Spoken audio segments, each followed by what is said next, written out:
জন্য তরুণদেরকে সবসময়ের জন্য প্রস্তুত হিসেবে রাখতে হবে। ফলে বাংলাদেশের তরুণরা লড়াই করতে চায়, যুদ্ধ করতে চায়, দেশ গঠন করতে চায়।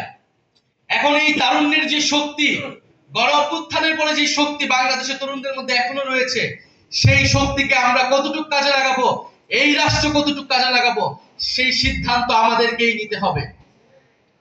প্রিয় বন্ধুগণ, সারা দেশে জাতীয় যুব শক্তির যে আলোড়ন তৈরি হয়েছে, আমরা জুলাই পদযাত্রার মধ্য দিয়ে এটি দেখেছি।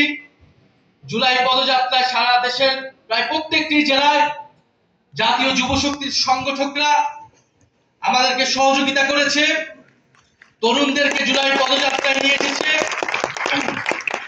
ফলে জাতীয় যুব শক্তির আমি সেই আন্তরিক ধন্যবাদ জানাই এবং সেই সাফল্য কামনা করি।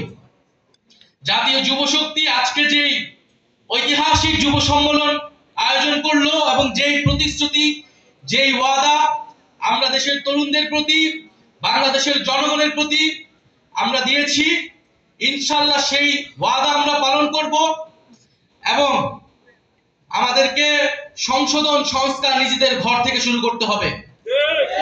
আমরা চাঁদাবাজ সন্ত্রাসের বিরুদ্ধে কথা